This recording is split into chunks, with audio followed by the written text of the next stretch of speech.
Hey everybody, welcome back to the channel. It's a beautiful day here in southwest Michigan.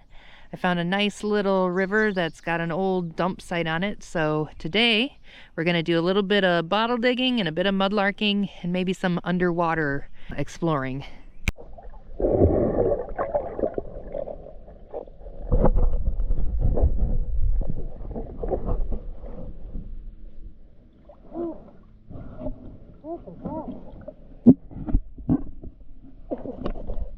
Oh, that would have been so cool. Let's see if I can clean it off and read it.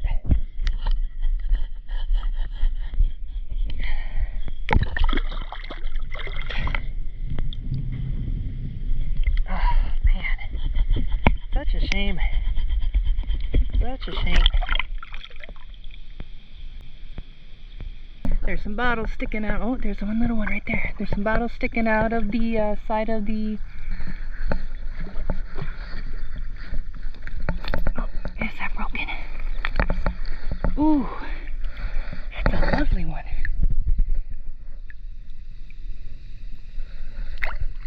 Yeah, it's unfortunate I can't stand up or anything, so I'm literally just floating on a little kid's tube. But yeah, you can see it's the side of the bank is eroding and there's little bottles everywhere. Oh my goodness, I think this is a milk jug. It is a milk jug. Oh, it's chipped. Let's see. Oh, that's cool. All right. I'm gonna have to come back here with a boat because this little floaty that I'm sitting in ain't gonna carry me and everything else, but we're gonna have to consolidate.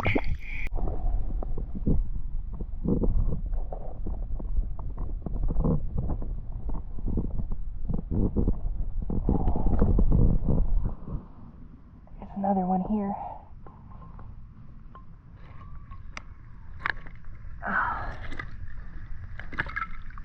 Oh, look at that.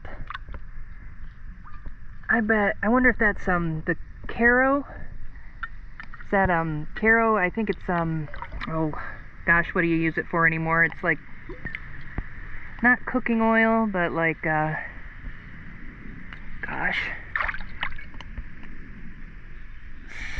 Sterling lawn. This is the biggest one I've ever found of that. Found smaller ones. What is Caro? Corn syrup. That's what I was trying to think. I think Caro is corn syrup, but it could be a cooking oil. Oh, here's another one in the bank. Oh, it's broken. Shoot. Oh, that was a tiny little cup. A very tiny little cup. People really had a lot of small portions back in the day. I think people were tinier back then too. Let's see, what else can I see in there? Oh, there's something right there. I'm really afraid a snake's gonna bite me. Oh, here's a lid. It says Presto. Presto, but it's backwards. That's cool. I bet that was a lid. Let's see what else we can find. Okay, there's one right here under the water. Oh, there's two, I think. Let me pull this one up. Oh, it's broken. There's one right here. I'm trying to be very careful not to touch because it's muck right here and I really don't want to get covered with leeches. Oh, look at that. I bet that was some kind of medicine bottle. No markings. Definitely some kind of medicine bottle. Oh, it's stinky, stinky, mucky, leechy water.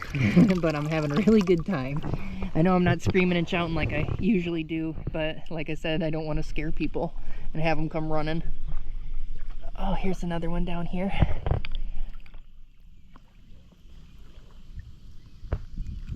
Oh, I'm really like afraid of spiders or snakes getting me. Oh. There we go. Oh, look at that. Oops. Oh, look at that. What an interesting design. Fill to here. It's got an interesting design on the side, little tiny screw top. It says wild root. Wild root. That sounds really cool. never heard of such a thing. I wonder if it was a liquor or a medicine? Wild root. I would assume a liquor, but we can look that up. So freaking cool. That's really cool. I don't know if you can see it, but it's got, yeah, that's got really cool font. The font is cool. All right, there's another one right up here. I think I can get to it.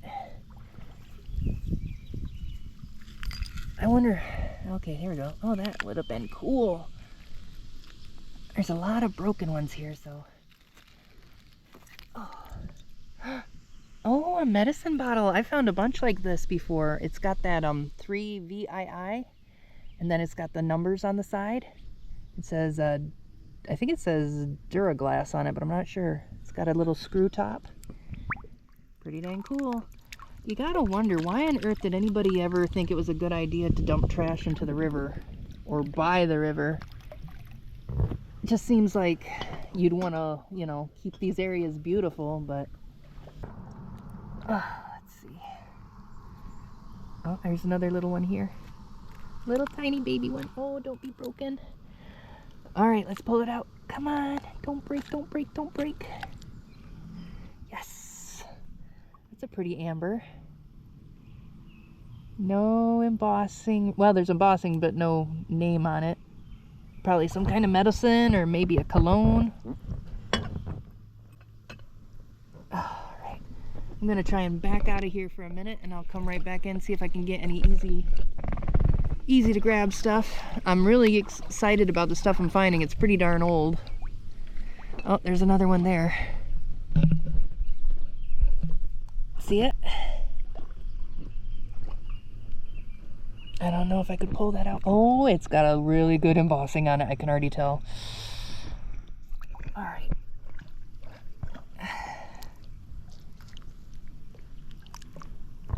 It smells so bad over here. Oh my gosh. I'm glad you guys can't smell what I'm smelling. Okay. Just very gently. Don't want to break it. Oh my gosh, a spider just dumped on me. Ooh. Oh, the things I do for bottles. Oh, okay, that's a cool one. Oh yeah, oh yeah. I'm gonna go out to the main stream so I can kind of clean off a bit because I'm covered in bugs and muck. I have never found anything like this. Have you? Certo. So it says Certo Rec US Patent Off, right? Now check this out. You have to spin it upside down to read it. It says for half bottle, pour to here. And then it's got a whole bunch of arrows. Have you ever seen anything like that? It's got made in the USA. That is crazy. I've never seen that where you have to turn it upside down to read instructions. Certo. Taking a closer look at my other bottles. This is, it's got an anchor and an H. I think that's Anchor Hawking.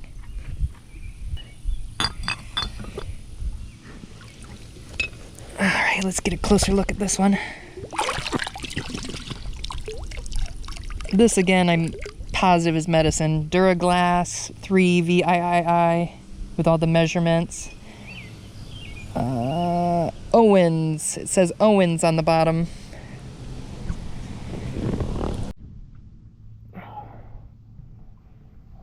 Oh, gross. Oh, look at that. Looks, I thought it was a bell. I don't think that's a bell. That's more like a, either a light socket or something that goes on an old lamp. Yeah, that's an oldie.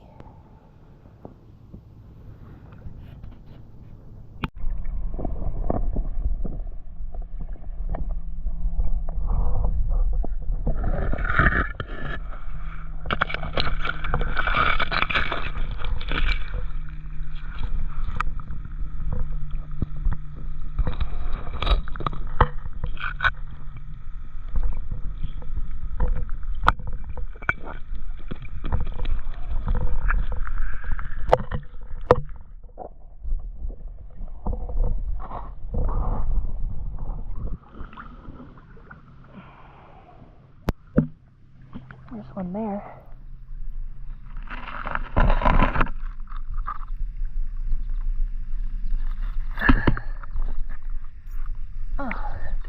It's a little, maybe a little pop bottle.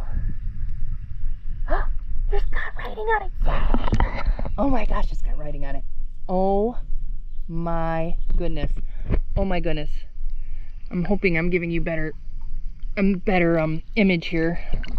Sturgis bottling. Something WVS net cont 7 fluid ounce. Sturgis, Michigan. Oh my gosh, you guys. And it's green. Oh, it's got like a Coke bottle green. That is so cool. Sturgis, Michigan is about 40 minutes from here. So that's pretty cool. Oh, I'm so happy about that. This is going to be such a cool little pop bottle, I think.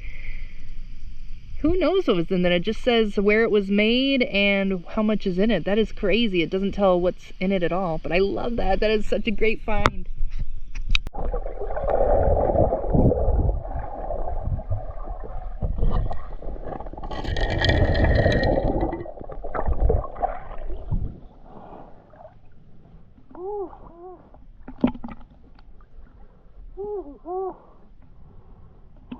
Lalel wines and champagne.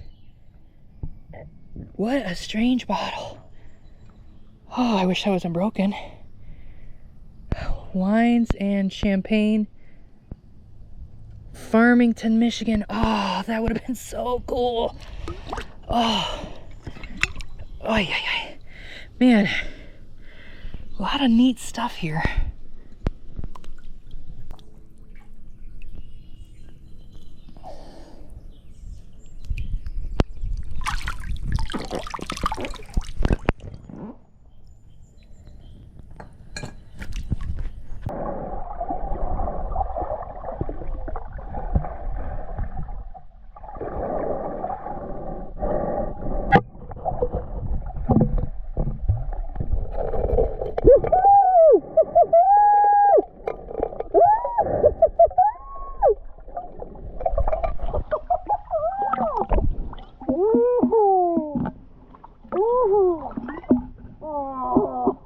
Oh no. Oh man, that sucks. Oh, that would have been so cool. Property of Borden's condensed milk. And it's got a flying eagle up there. Oh, that sucks. Well, where there's one, there may be more. Oh, man. Oh, breaks your heart. Oh. Put that in my little boat. So what I'm finding is not only is there trash in the banks, there's trash all under this bridge. Well, I mean, it's not trash, it's treasure to me, but people would just come here and just toss stuff off. So it's really good to find stuff here, but my goodness, I'm gonna be finding stuff all the way downstream too. This is crazy.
a fish attacked me, but I came to the surface to kind of get a better look at this. This is a super, super, super ornate bottle. It says Faco. Whoops, my little boats are going away. Ace Beverage, Fago Beverage Co. That is so cool. I wish it wasn't broken.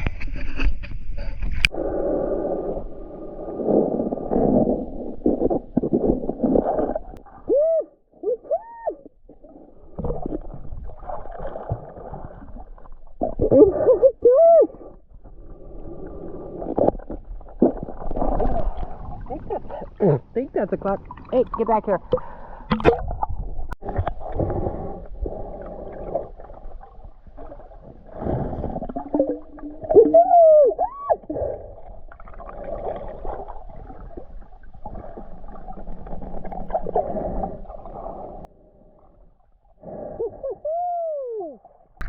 Okay, so whatever it was 2.5 ounces, and it's got the Hazel Adams mark on it. So a tiny little Hazel Adams bottle. Neat.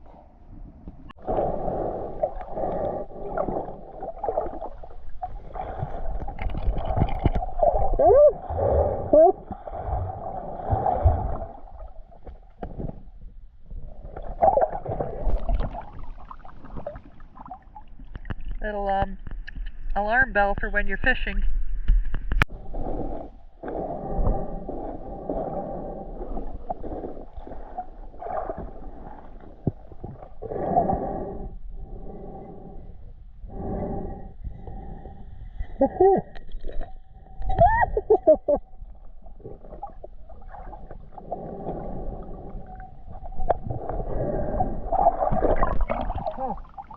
Another ketchup bottle.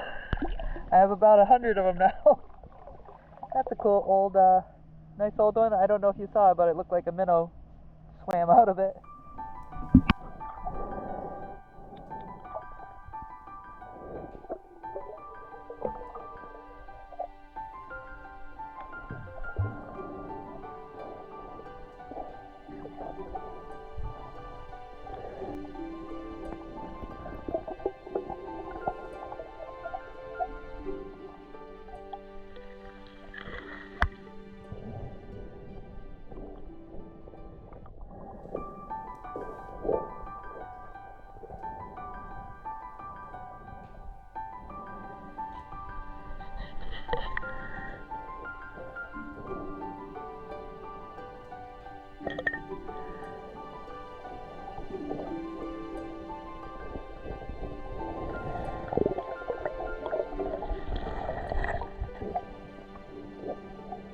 Ooh.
Woo!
Still got the cork in it.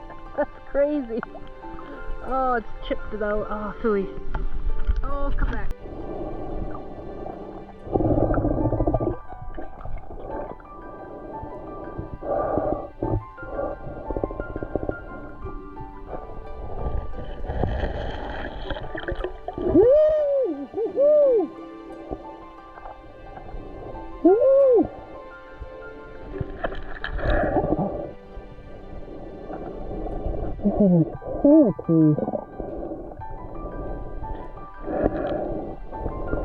Oh, look at that.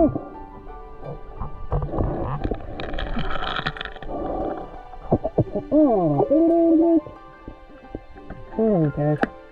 Yeah.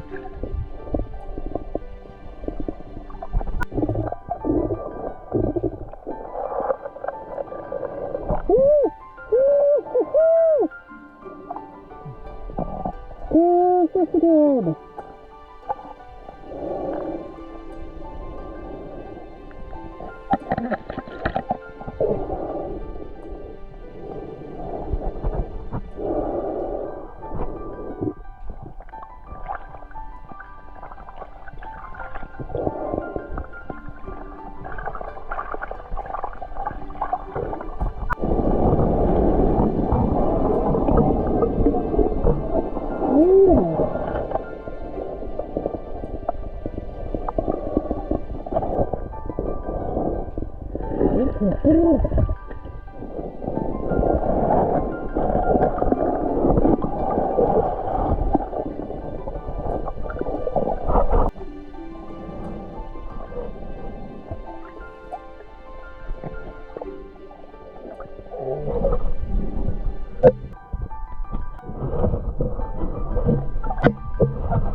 Doesn't look very old, but let's check it out.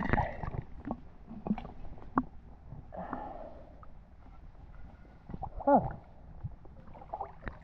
That's a very interesting screw top. It's marked Hazel Adams on the bottom. That's a very nice jar. Alright, there's something kind of square next to it. I wanted to check it out. Might be plastic, can't tell. Oh! No, it's definitely a jar. Still got a lid on it. Look at that. That is so cool. It's almost a perfect, like, little cube. Alrighty, it's wrap-up time. I had so much fun. Getting these out of the river. Underwater treasure hunting is definitely my favorite. Unfortunately, the river is so rocky and gravelly, a lot of the bottles didn't survive the fall, but I was able to learn a lot about the history of these bottles, which I think you'll find interesting. I believe I found these back in August. It is currently December.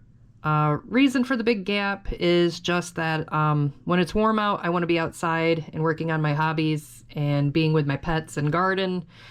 And I save the researching and video editing for when I'm stuck indoors when it's cold, which I think you can understand.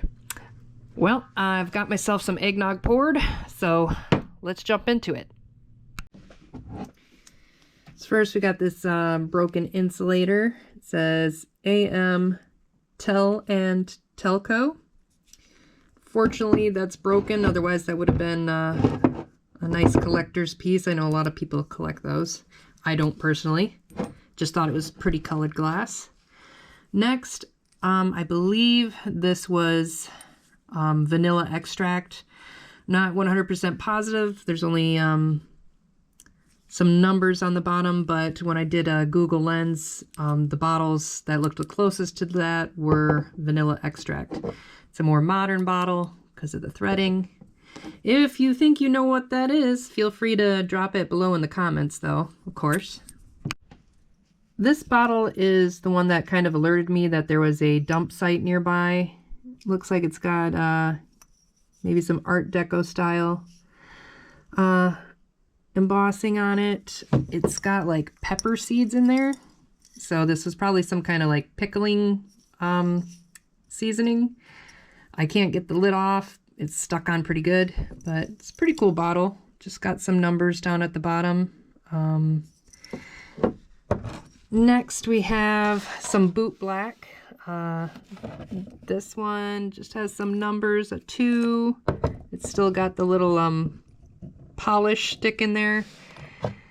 It says 2.5 ounces on the top. On the bottom, it's got some numbers and the Hazel Atlas mark. This one is a Cavalier of Baltimore Boot Black. This one I'm assuming is ink, just because it had some really red liquid in it, so I'm pretty sure, pretty sure that was red ink. This one, I think it was maybe some kind of cosmetic face cream or something. It just has some numbers down at the bottom. Pretty cool, even though it's cracked. Under the bridge, I found this little compact makeup. It's about ready to fall apart. Still got the mirror, still got some of the red powder and the little puff pad. Can't really, there's a design on it, just like a floral design, but if I rub too hard on it, it's just gonna crumble into nothing. But I thought that was pretty cool. It's been under the water probably 80 to 90 years, so that's pretty good condition for being under there that long. This little lid actually had some interesting history to it I was not aware of before. National Presto Company began in 1905 under the name of Northwestern Steel and Iron Works in Eau Claire, Wisconsin. They began by making gas engines for railroad repair, hoists, and concrete mixing implements. Before World War I, they had ventured into making pressure cookers for commercial canneries, and then started getting into making pressure cookers for hotel usage. So the pressure cookers they began making first for commercial canneries were industrial-sized 50-gallon capacity canner retorts, and then they started making 30-gallon models for hotel use. And then by the time they started making them for at-home use, they had gone down to 10-gallon models. In 1915, the company installed an aluminum foundry for the specific purpose of manufacturing large-size pressure cookers for at-home usage. Northwestern Steel and Iron Works business was growing rapidly, and especially in 1917 when the FDA determined that pressure canning was the only safe method for canning low-acid foods without the risk of food poisoning. Soon after that, the company decided to cater exclusively to the needs of the home market and be done with making large-scale commercial canners. The company began marketing its products under the trade name National. They became one of the largest manufacturers of cast aluminum cooking utensils in the world, and to be more closely identified with their now famous product, in 1929, the company changed its name to National Pressure Cooker Company. In the 1930s, National Pressure Cooker Company developed glass see-through lids so that you could look down into your preserves or your vegetables and see how they had turned out or if they were growing mold. In 1939, they developed the Presto pressure cooker. It was a lot simpler than the original pressure cookers. It didn't have any nuts and bolts. It would just click together. You could screw the top onto the bottom and then just go. It was very simple. This Presto pressure cooker had been introduced at the 1939 New York World's Fair. Homemakers everywhere loved it for saving time, vitamins, flavors, and fuel. And it was so popular that the Presto brand soon became synonymous with pressure cooking. During World War II, the National Pressure Cooking Company also began creating artillery fuses, aerial bombs, and rocket fuses. And they became the first to manufacture rocket fuses on a mass production scale. And they were also one of the first companies in the state of Wisconsin to receive the Army-Navy E Award. They received 5 such awards during their wartime operation. National Pressure Cooker Company did not change its name to National Presto Industries Incorporated until 1953. At that time, they were not only making pressure cookers, they had gone into making a lot of other small appliances under the name Presto. This, I believe, would have come out around the time as the original Presto cookers, so after 1939, basically. So I'm going to date this to be around the 1940s. I'm going to put a link down in the description box for Presto's current website. They have a lot of really high quality items still and that are really innovative. So it's really cool to see a company that's not only lasted that long, but has always continued to make high quality innovative products. Next up, we have just some random jars. I got this really big preserve jar. It's got a Hazel Atlas mark on it.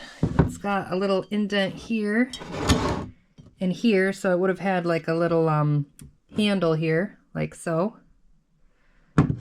Next, I think, correct me if I'm wrong, but I'm pretty sure this is a vinegar jar. Pretty good. That's probably the one in the best condition. A lot of these things have like some kind of schmutz on them. I got a somewhat modern ketchup bottle. A little medicine jar.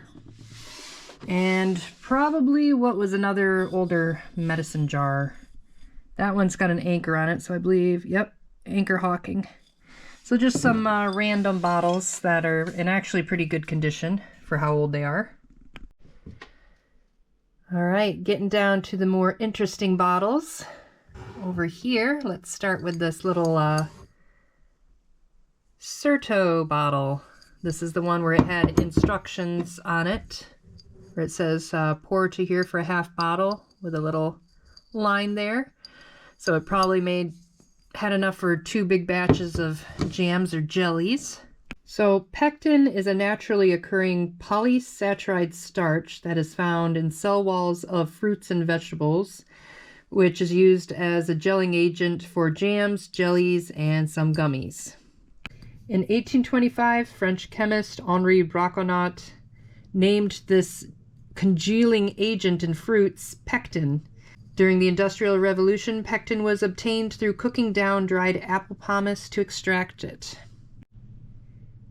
In 1908, pectin was being commercially sold in Germany.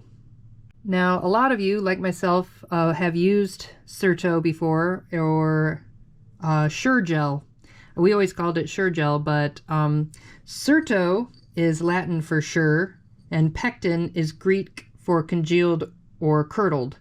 So, Sure Gel, Certo pectin, same thing. Certo is made in the USA and was created by a former Scotsman, Robert Douglas. Robert had worked in his dad's jam and jelly factory in Scotland, and while there, he invented and patented a thermometer in 1913, which would show when the jam was ready to be taken off the heat. This style of thermometer is still in use today. At around 30 years old, Robert immigrated to the United States, and after ascending the ladder of success, he perfected a fruit syrup used as a preservative in jams and jellies. He named this fruit syrup Douglas Pectin. Douglas Pectin was so successful that a company was launched for its manufacture. The company's name was the Certo Company. The Certo Company was advertised as early as 1921. And in 1923, the company was incorporated with Robert Douglas as president. By 1929, Certo was widely available, and in February of 29, Postum Corporation bought up the whole 400,000 shares of Certo Company, wholly absorbing it. Robert Douglas was president of Postum until his death. Today, Kraft Heinz now owns Certo, and if, like me, you've probably used it yourself when making preservatives, or maybe your mom has, or your grandma. I looked around on the internet, and the closest I could find to this specific bottle was from the 1940s, so I'm going to say this is probably a bottle from the 40s. All right, next, unfortunately, this bottle broke, but I thought the history of it was pretty cool, so I figured I'd tell you, and maybe someday I'll find one that's in one piece. This is a Rowley's W.T. Rowley Co. bottle. W.T. Rowley Co. was founded in 1889 in Freeport, Illinois. It was a manufacturer of household products, health remedies, and food extracts. The history of the owner is really interesting. W.T. Rowley, his name was William Thomas Rowley, and the story is pretty incredible because you don't necessarily hear stories of success like this much more every day. The company started when William was 18 years old. He would make concoctions in his mother's kitchen, and he would sell them door to door. When he was selling them, he would ask the housewives what they needed, and then he would give them time and trial before they bought them. He sold things like salves, ointments, sewing machine oil, cough syrup, mustard, chewing gum, hit and miss engines, cosmetics, vanilla, and peppermint. So that's pretty good for 18 years old, going door to door, making and selling these items. In 1892, William Rowley was successful enough to mortgage his home, borrow money, and start a small factory and lab in Freeport, Illinois. He put together a booklet explaining his products and distributed that book widely. This book would eventually become the famous Rowley Good Health Guide, Almanac, and Cookbook. This was published up until 1960, which was 9 years after his death. In 1895, William Rowley founded Dr. Blair Medical Company, which in 1902 became known as the W.T. Rowley Medical Company. In 1896, his company became incorporated and trademarked the name Rowley's. In 1898, he had a factory built in Freeport. This factory included labs and technicians that would test and establish new standards of strength and uniformity. Rowley focused on the manufacture of medicinal and non-medicinal products that had health-promoting qualities. The scientifically tested products, and the try before you buy approach was the cornerstone of Raleigh's brand. To keep up with scientific advancement, Raleigh's laboratory was enlarged numerous times. By 1914, the W.T. Raleigh Medical Company was recognized as one of the greatest manufacturers and distributors of over 100 household products, and in 1916, they changed the company name to W.T. Raleigh Company. By 1915, an estimated 2,000 Raleigh men, the door-to-door salesmen that worked for him, distributed products while visiting approximately 20,000 customers daily. W.T. Raleigh served as mayor from 1909 to 1911. He was a member of the Illinois House of Representatives in 1911 and 1912.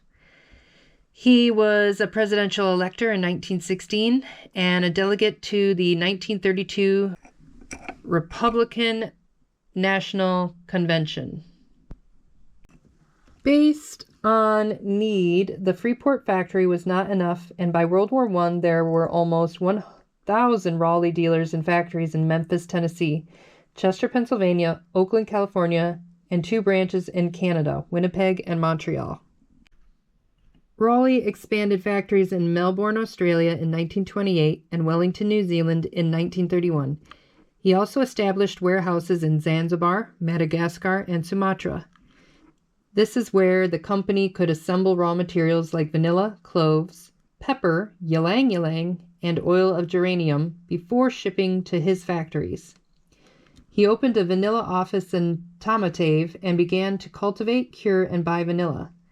This way he could be unaffected by the vanilla industry's inflation at the time, which was double what it should have been. Raleigh personally visited most of the countries where he obtained raw materials. This included Indonesia, Singapore, Japan, and China. After a very successful long life, William T. Raleigh died on January 23rd of 1951 in Freeport, Illinois. Throughout his travels, he collected a variety of eclectic artworks. This collection is now the basis of what is in the Freeport Art Museum. So even though this bottle is broken, I think you can understand why I wanted to tell you about it. The man had a wildly successful life and business, and he started with just making things on his own at his parents' house and then selling door to door with a horse and buggy. That's crazy. Didn't say anything that I could see about having a college degree in business or in science for that matter, and he was able to make medicinal products in a factory setting and hire other scientists to make medicinal products. That's insane. If you prefer very traditional, non-mega pharmaceutical company medications, I would check out their website. It looks like they have some things that are very close to his original salves and bombs. All right, now let's take a look at this little wild root bottle.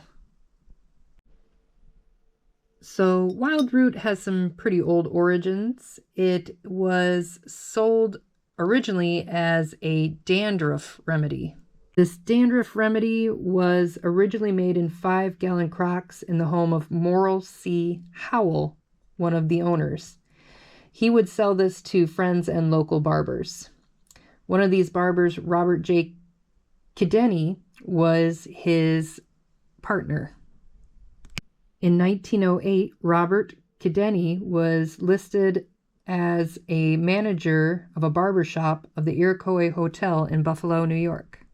In 1911, wild root was filed as the trademark for a dandruff remedy by a business called the Retone Company. That same year, the 1911 Buffalo Directory named Robert Kennedy as president of the Wild Root Chemical Company. They no longer use the name Retone Company at this point. Newspaper ads for wild root started showing up in 1912. And in 1912, the business expanded into making wild root shampoo soap.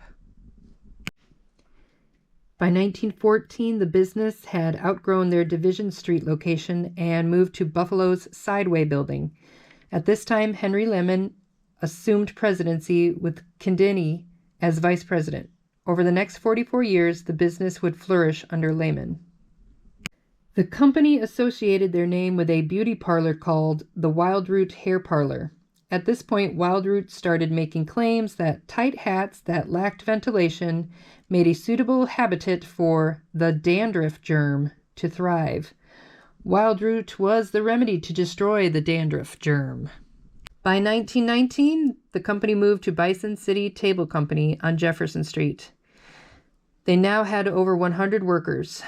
Wild Root was sold in barbershops, drugstores, dry goods stores, and salons. Wild Root had warehouses in Boston, New York, Philadelphia, Atlanta, Chicago, Kansas City, and San Francisco. And their products were being exported to Great Britain, South America, and other countries. Wild Root Company made history when they shipped a load of freight from Buffalo to New York City by air in 1919. This was the first time a load of freight had been transported this way in the state of New York. The railroads were tied up, and strikes in the express companies made transport impossible in the time frame, so instead they used an airplane. In the 20s and 30s, there was some products that were added to the Wild Root line. Lincahol, which was a liniment with alcohol mixed in. 5-Star Antiseptic Powder, which was a concentrated mouthwash. And Wild Root Skin Lotion could now be found in stores. World War II brought the need to ration alcohol. This necessity launched the invention of Wild Root's biggest seller during the 40s and 50s, which was Wild Root's cream oil. And I believe this bottle was a bottle of Wild Root cream oil. Instead of alcohol, it contained lanolin. Lanolin is the natural occurring grease found in sheep's wool. It has moisturizing properties, which were really good for putting on your hair. In 1946, Wild Root was producing a national radio program on NBC, which was featuring Nat King Cole. Many companies would do this as a way of advertising their products during the breaks of popular radio programs. They featured the Nat King Cole trio for 78 weeks. In the 50s, along with print, radio, and TV commercials, Wild Root hired a cartoonist Al Capp to come up with a cartoon character named Fearless Fosdick, who would push their cream oil in the comic. The company also sponsored one of the first major giveaways at a Major League Baseball game. Wild Root moved once again to the former Grennan Bakery building on Bailey Avenue. By 1959, the company was noted as making over $60 million in sales. Harry Lehman, who was the president, at 76 years old, sold the company to Colgate-Palmolive. Lehman passed away that same year. They sold the company for $14 million. 2 years later, due to rising freight, reshipping costs, and duplication of operations, the Buffalo plant was shut down, leaving 90 people out of work. Colgate-Palmolive continued to manufacture Wild Root products until 1995. At this point, they sold Wild Root and other brands to a Florida firm called Steff & Co. Steff & Co. was a maker of hair and skin products. They sold Wild Root for $12 million. Now, you can still find Wild Root today. The bottle is plastic and looks a whole lot different, but you can still find it. This Wild Root bottle, I believe, is from the 40s, possibly the 50s. So this would have been the cream oil. And a lot of guys would have used this back in the 50s when the greaser movement was going on, when guys were wearing the blue jeans, white shirt, black leather jacket, and then had the grease in their hair. So some of you, your dads or grandpas might have used this. Maybe you remember it yourself. So if you do, drop a comment. Let me know. Up next, let's try this big broken bottle. LaSalle Wines and Champagne Incorporated, Farmington, Michigan. I have never been to Farmington, to the best of my knowledge, and I have never tried LaSalle wine, to the best of my knowledge. LaSalle wine is no longer around, but I was able to find a little bit of information on them. In August of 1899, the Detroit United Railway needed to build a powerhouse in Farmington. In exchange for 41 acres over Grand River and Farmington Road business district, the town was given 25 street lamps. By 1907, the DUR had 400 miles of interurban track. By 1933, however, the DUR went bankrupt. By 1934, all trolleys were replaced by buses. This left the Detroit United Railway powerhouse empty and in need of a new owner. Canadian businessman Morris Tooney, who was founder of the Royal Windsor Wine Company, which was later called LaSalle, took an interest in this empty powerhouse. Months before the United States had repealed prohibition, in December 1933, he bought the old powerhouse and began converting it for winemaking. In 1939, he added an automated bottling room, which was the first in Michigan. Due to the network of warehouses out of state, LaSalle became the largest winery in the state and one of the top sellers in country, competing with California wines. It became the third largest in the United States and only used Michigan grapes. Tooney died in 1963, and LaSalle Wines and Champagne Incorporated was sold to a New York corporation that continued the winemaking business. In 1966, they were producing 2.5 million bottles of wine and had $1 million in sales. By the end of the decade, sales declined and production ceased in the late 1960s. The winery became a distribution center, and the name LaSalle Wines was bought by St. Julian Wines of Paw Paw, Michigan. The old building was bought in the mid-1970s by the J.S. White family, who have restored and maintained the building. Some parts are now offices and retail spaces. Since the mid-1990s, each Halloween, the Whites use the building as the Haunted Winery Haunted House. Something else interesting about the winery, it's got a huge old smokestack, and in the summer there are chimney swifts that live in the chimney. They number in the hundreds, but around September and October, their numbers can reach around 50,000. And if you go to the smokestack around dusk, you can see them make a whirlwind or a wind tunnel as they enter into the old smokestack. They go there because due to a lack of habitat, they really don't have anywhere better else to go, and many of the local people wish to keep them there because they're safe. So if you're ever in Farmington in the fall, maybe check it out and you can see it for yourself. Moving on, I'm gonna now take a look at what I believe is a 1948 Borden's milk, and of course this one that oh, that was so sad. I can't believe that. A Borden's Condensed Milk Co. bottle. So the owner of Borden's Dairy, and the name changed a lot. During this time it was called Borden's Condensed Milk Company. His name was Gale Borden, and it's kind of hard to see, but right up here in the flag over the eagle it says Gale Borden. He was just this really amazing, innovative, tinkering, researching guy who solved a lot of problems in food preservation. And he built an incredibly large, successful company. Let me get into telling you a little about him. Gale Borden was born in 1801, and he had been working on dehydrating beef stock and mixing it with flour to make biscuits. So one of his jobs was boiling down beef stock And when it got down into a sludge, he kind of figured, I could mix this with something and make it edible. So he mixed flour with it and make it into a biscuit. And the biscuits were kind of like pemmican in that they could travel for long distances without getting rancid or gross. And so he advertised it to guys who were explorers or going on long trips.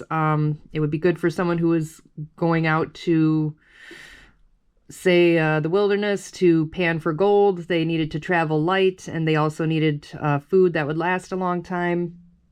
Elisha Kent Kane actually ended up carrying these biscuits in a 1850 to 1851 Arctic expedition to find the lost explorer, Sir John Franklin. Borden traveled to London with his biscuits to exhibit them at the Great Crystal Palace exhibition in 1851, and he actually received a first-place medal for his food preservative product. So people were seeing the value in it. It just didn't have a huge market just yet. On his way home on the ship, many passengers actually became sick after drinking milk that had spoiled. There were children that actually died from drinking the spoiled milk. This got him thinking of ways of preserving milk safely and that would last a long time and travel well without getting people sick. So Borden had studied the canning methods of local shakers in the community, and after a few years, he developed a method using a copper vacuum pan that evaporated the milk, separating the water from the solids. He would receive a patent for his condensed milk in 1856. Borden's work predated Louis Pasteur's discoveries, so it's possible that he didn't fully understand why the vacuum system helped store the milk so long. In 1857, he founded Gale Borden Jr. and Company, and business was slow, so he had to try selling door to door. One day, while traveling on a train, Gale Borden met financier Jeremiah Milbank. He described his product and the vacuum system, and Milbank was interested. He would fund the business in exchange for 50% of the stock. At this point, the Gale Borden Condensed Milk Company became the New York Condensed Milk Company with the partnership of Milbank and Borden. The product was selling well enough, but when the Civil War came along, the condensed milk sales exploded. The Union needed more and more non-perishable milk for the soldiers. Borden had difficulty filling these orders, so he opened a second factory in Connecticut, 2 more in New York, and a 5th one in Illinois. And this was still not enough to provide for the Union's needs, so Borden and Milbank had to license the patent and trademark to other companies in Pennsylvania and Maine. After the war was over, to strengthen his brand after diluting its power by licensing, Borden changed the process a little bit and marketed under a new brand. Eagle brand, you can see right there, Eagle brand condensed milk. To help sell product after the war, Borden started marketing the condensed milk as baby formula, where you just had to add water. When better baby formula products became available, Borden had to start holding recipe contests and distributing free recipe books that used condensed milk. So Gale Borden died in 1874, but prior to this, he moved to Texas and established a meat packing plant in what is now Borden, Texas. He invested in a sawmill and a copperware factory, and he developed a similar vacuum process for condensing various fruit juices, beef extract, and actually coffee. Gale Borden's sons, Henry Lee and John Gale Borden, also entered into the dairy business. They purchased one of the first farms using pasteurization, and eventually they were one of the first companies to pioneer selling milk in glass bottles in 1885. In 1899, the New York Milk Company became Borden's Condensed Milk Company to honor their father. So, knowing that, we know that this bottle is at the very earliest from 1899. The company established the Dairyman's 10 Commandments as Gail Borden had always pushed for sanitary conditions on the dairy farms. Now, in 1915, as a lot of you know, due to World War I and the Germans cutting off the supply of manganese to Americans, a lot of the glass makers no longer could add manganese to their glass. So they would get kind of a green tinted glass instead of clear.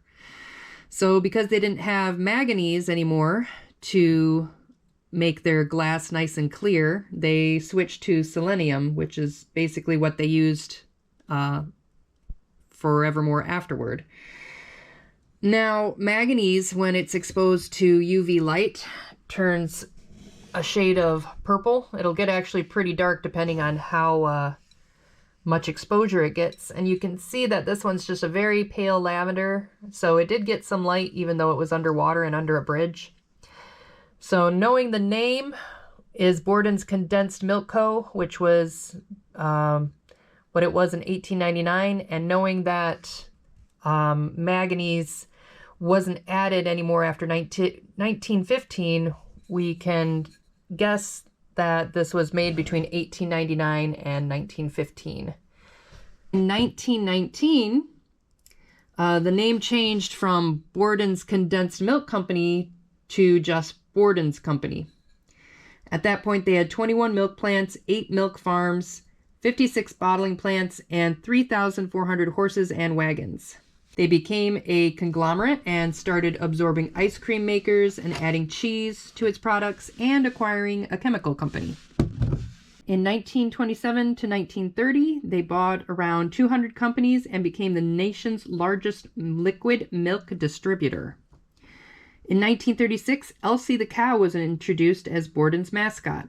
She was trademarked in 1951. Her husband, Elmer the bull, would be the face of the chemical division, and you may actually recognize him from the Elmer's Glue label. Elsie and Elmer had children, Beulah, Beauregard, and the twins Larrabee and Lobelia. In 1958, the chemical division was renamed Borden Chemical. They made adhesives, plastics, and resins, and you may know them for Elmer's Glue and Crazy Glue. In 1966, they became Borden Incorporated, and in 1980, they were the largest dairy operator with sales over $7.2 billion. From 87 to 1990, they made 62 more acquisitions. And then here's where something strange happens. We've talked about this before, like a company that was amazing, innovative, had high quality products, and then somewhere along the way, they just kind of fell off. And by the early 1990s, Borden's net income fell, leading it to be acquired by Kohlberg Kravis Roberts for $2 billion, and they took the company private after 68 years. Today, Borden Dairy has changed hands again, and its headquarters is in Dallas, Texas. It has 5 production plants, 30 distribution centers, and they offer over 35 dairy products. This bottle is really cool. I know a lot of you would just throw this out because it's broken. However, I think I could take a Dremel and grind that a little bit to make it less sharp. And you could still use that as a decoration. You could even have a little light and pop it in there, and it's like, oh, cottagecore, and have that sitting in a corner. Yeah, pretty cool. Also, what you could do is set it in like a flower pot or something and put soil in there in the bottom part and just have like a little terrarium. So I'm not going to just toss this out. There's something I can do with it. That's a really cool piece of history, and it's nice, pretty colors, and it's going to get more purple if I put it in the sunlight. So it's still going to be really neat. Just got to be creative with it. Yeah, I'll pop that in there. Cute. As for this one, I'm pretty sure this is Borden's. It has the same kind of bee on the bottom as the other one. It says Duraglass, which would have meant its make would have been in from the 40s to the 70s. My guess, down here at the bottom, after it says registered, sealed, it says BB48. It's going to be really hard for you to see that. It's really hard for me to see it. So I am going to guess that this year of make is 1948, and this would have had Borden's Dairy on it, or Borden Company, and it would have had a red ACL label. Up here at the top, unfortunately it's chipped, but you know, you can have that in a corner or something. And it says milk for health in a bottle, and then the chip. And I think it says something for safety. You can see the AFD right there, but you know, it's still a nice little find. I'm definitely more happy with that one, but it's still a nice find. You don't always find milk bottles in great condition. Mostly the ones I find are completely shattered. So if you haven't guessed yet, these four are my favorites. And I think the next one I'll talk about is this little crock. I am, of course, pleased to find a full crock, no cracks or breaks or holes. It'd be nice to have the lid, but my gosh, that this is in as good shape as it is pretty amazing. There are no stamps, there are no maker marks. It's just a small, very primitive brown salt glaze crock. I am at a loss as for what it could have possibly held. It would have had a little lid that would be sunken in a bit. You can see there's a little tiny lip there that would have been able to hold a lid. It's so small. I mean, what do you think? It could have held a sourdough starter. It could have held little baby pickles for gherkins. I can't really, if I take my ring off, but I can't get my hand in there. So it's not a cookie jar. So I'm just really at a loss of what they would have used this for and why they would have even thrown it away. It's also possible this could have been some high schooler's art project. You know, it could have been something from the 70s and they just 60s or 70s during the like folk art craze, and they could have just tossed it in the river because they didn't want it anymore. But I think this really was for pickling of some kind. I don't know. I'm not used to seeing them so tiny. If you know what it is or have a guess, feel free to drop a comment down below. This is super cool, and I would love to know more about it and its date. It's just very hard to do with no stamping. Spoiler alert, this baby crock is going to hold spoons and spatulas and go right next to my garage sale crock that also holds spoons and spatulas. Up next, I absolutely love this bottle. It's super heavy and thick. It says Faygo Ace Beverages, registered Detroit, Michigan. On the other side, contents, 9 fluid ounces, Faygo Beverage Co. On the bottom it says, let's see if I can get it upright, patented April 27th, 1926, with the number 6 right in the middle. Just because it says it was patented then doesn't mean it was absolutely from 1926. I am going to guess this could be from the late 20s to 30s, just from the style. I tried to find a definitive answer on how old this was and, you know, tried to pinpoint a date, and I just couldn't. I went on Facebook and asked other Faygo collectors, and they said about the same thing, probably 20s, late 20s to 30s. But let me tell you a little bit more about the actual Faygo company. I'm talking like you all know about it, but it's actually a Michigan brand. So it might be sold in your state if you are in America, in North America, but it may not. So let me tell you a little bit about their history. In 1907, Russian immigrant brothers Ben and Perry Fegenson, who were bakers, began transforming their cake frosting flavors into soda pop flavors. Their 3 flavors that they started with were fruit punch, strawberry, and grape. The brothers lived above the bottling plant, which was called Fegenson Bros Bottling Works. They used a horse-drawn carriage to sell their soda pop around Detroit, Michigan. Over 10 years, from the success of their product, they were able to purchase houses, hire employees, get a second wagon and horse, add flavors sassafras and lithiated lemon to their sodas, and they were able to put a new plant on Beaubien Street. By 1912, the brothers were able to stop using horse-drawn wagons and started delivering their pop door-to-door in a brand new GMC truck. By 1921, Fegenson Brothers Bottling Works shortened their name to Faygo. Thank God. In the 1920s, some more flavors were added, including vanilla, rock and rye, seltzer water, and Ace High. So this is an Ace High bottle. Ace High was supposed to be their knockoff of the popular brand Knee High. And I'm not quite sure when they stopped selling Ace High. I'm guessing in the 30s, around the time this bottle would have been out. But if you remember seeing it when you were a kid, let me know. I just don't think it went past the 30s. In 1934, Faygo beer was added for a very short period.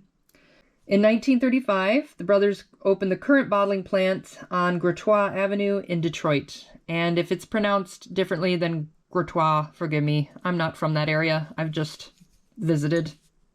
In the 1940s, new flavors were added, new bottles were developed, and the shield logo that you see today was added.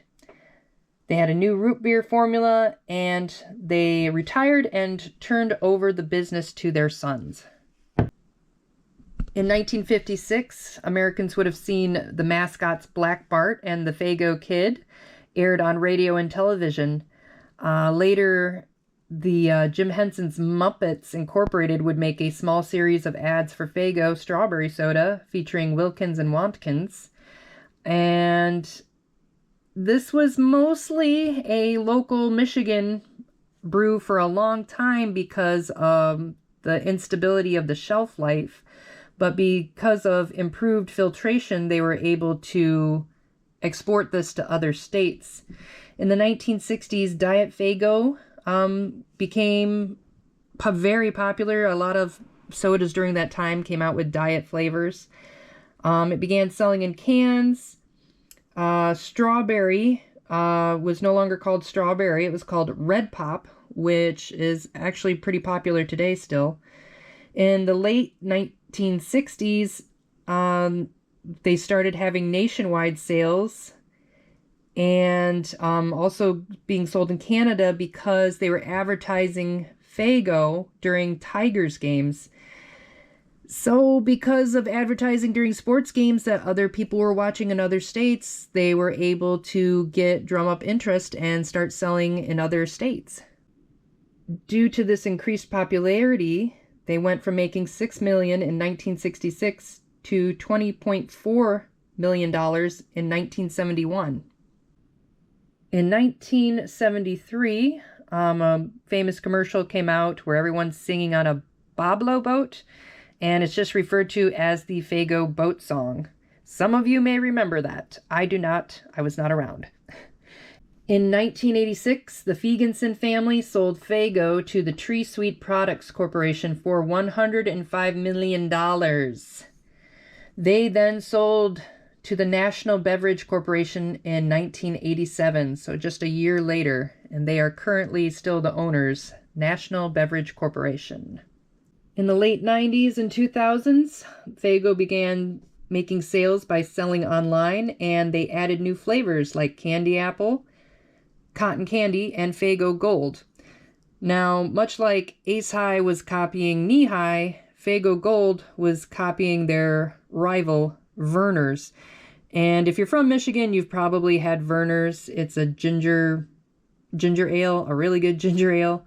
So I'd be curious to try Faygo Gold next to Verner's and see which I like more, but I'm a pretty staunch Verner's fan.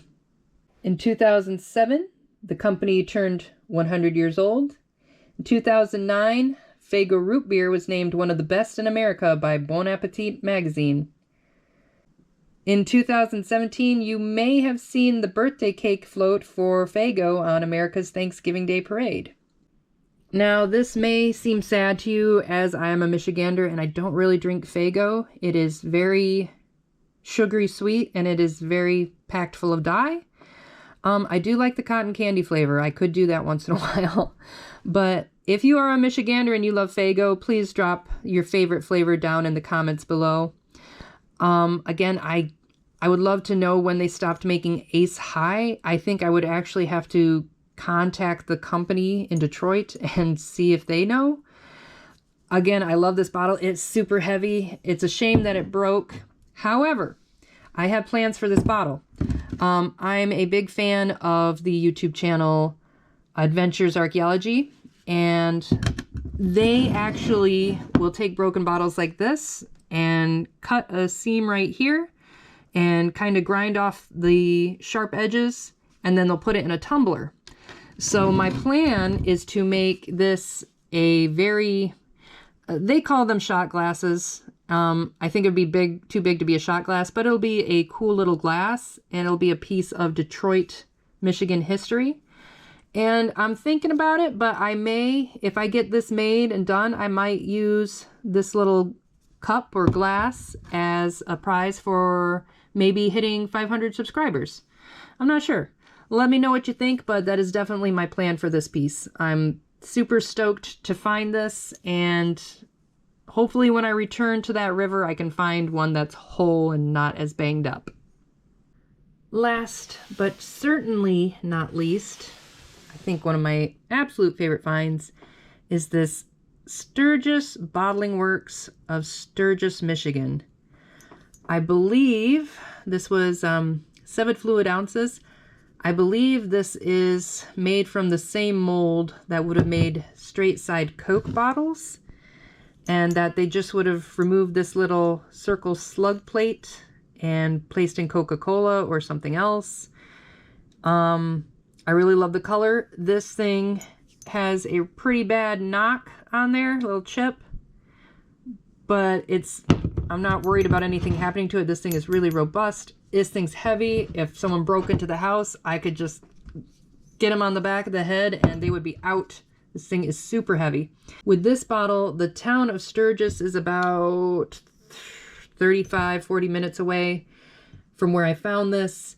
It's not a small town. Right now, I would say it's about a medium-sized town. You can get from one end to the other in about 15 minutes. Big enough where you don't know everybody, but small enough where you can find your way around really easily. So thinking about back in the day when this would have been made, it would have been a lot smaller town. So I was really surprised that they would have even had a bottling works. In order to get information on this bottle, I had to call up the St. Joe County Historical Society, and Holly was able to send me a lot of images and information. So thank you very much, Holly. What I learned was there wasn't an exact date of when bottling started in Sturgis. I couldn't get that, but people had been doing it themselves at home from making beer and sodas at home. But as for an actual commercial business, the Sturgis Journal had pointed out that in August 21st of 1884, Hirschfield and Evans Bottling Works had been sold at auction to satisfy a chattel mortgage held by Mr. Esig of Three Rivers, Michigan. Mr. Esig was the brother-in-law of Hirschfield, and the article had said that the works are in running order again. So that was at least the first bottling business mentioned in the history that we have, and there was no name for who bought it. So that could have been the bottling works that eventually became Sturgis Bottling Works, or it could have been a completely different one. I'm not sure. What I do know is that the next person to own a bottling works in Sturgis would actually be the forerunner to this company's bottle. So the next bottling works that we hear about in Sturgis, Michigan is the G.W. Kirkpatrick Bottling Works. George W. Kirkpatrick was an Ohio native who came to Sturgis in 1895 and ran a bottling works at his home at 201 North Nottawa Street. This place is today part of the site of the Sturgis Civic Center and Auditorium, which I've been to and gone to see quite a few shows. In the spring of 1909, Kirkpatrick moved the bottling works out of his house and into a small building he constructed at the rear of his dwelling. The shop was equipped with washing machines, carbonators, and bottling machines, all powered by a gasoline engine. Here he made soda, ginger ale, phosphates, hop ale, Okerade, and something called celery soda, which kind of sounds disgusting, but it might be something like a mojito where it sounds gross, but it's actually really good. The next thing I read was that Kirkpatrick turned over the bottling works in 1913 to Cassius A. Horner. Kirkpatrick and Cassius and some other people traveled to Toledo, Ohio in the fall of 1915 on a business trip. Unfortunately, on the return trip, while riding his motorcycle through Butler, Indiana, 25-year-old Cassius was struck and killed by a train. So that was in the fall of 1915. What I next read was that the next owner was G. O'Reilly Cribbs, and he sold the bottling works on August 30th, 1917 to Frank M. Triche. A marking here on the bottle, it's going to be really hard for you to see right about there. That is a 16 and an N, and then the number 2. So I was wondering, this is either the number that indicates the bottling plant it came from, and maybe the cavity number, or this could mean 1916. I'm not sure. Frank Triche had formerly operated a service that delivered grocery orders to customers' homes. In 1921, Triche moved the bottling works to the rear of his residence at 108 Wenzel Avenue, and he was employing up to 3 men, which is kind of crazy to me that people were actually able to have bottling works out of their houses, if you think about all the rules and regulations now. Triche served the City Commission of Sturgis from 1942 to 1948. He was mayor from 46 to 45, and he died on May 1st, 1951 at the age of 72 years old. Now, the book I read didn't say exactly when, but I'm assuming around 1946 because that's when Triche became mayor. The new owners, after returning from World War II, bought the business. That would have been Stuart Swihart and Cecil W. Kuhn. After buying the bottling works from Triche, Swihart and Kuhn greatly expanded production and distribution of marketing their products within 60 miles of Sturgis. They ended up having warehouses in Sturgis, Battle Creek, and Hillsdale. In 1957, the firm's name was changed to Royal Crown Bottling Company. So in 57, there was no more Sturgis Bottling Works. There was only Royal Crown Bottling Co. In 58 to 59, Swihart and Kuhn constructed and occupied the building at 511 West Lafayette Street. And by 1964, Swihart and Kuhn employed 7 salespeople and 16 plant workers. In the early 1960s, diet and sugar-free sodas were introduced, which meant consumption and sales increased greatly. This required increased production. So in 1965, the bottling equipment was installed that almost doubled production to 100 bottles per minute. On October 1st of 1973, the Royal Crown Bottling Company of Sturgis was sold to the Royal Crown Bottling Company of Grand Rapids, Michigan. There is no longer a bottling works in Sturgis, Michigan. All we have is these little relics spread throughout the countryside that remind us of what once was. With this bottle, it does have a crack in the neck. I could also turn this one into a shot glass or a cup. I probably wouldn't do that unless I found a bunch more that didn't have a crack. So this one's probably going to stay in the collection as is. Well, I'm all out of eggnog, and I've told you all I've learned. So it looks like it's about that time. As always, this has been the Michigan Mudlark. I will now be signing off. Don't forget to like and subscribe. And most of all, don't forget to keep looking down.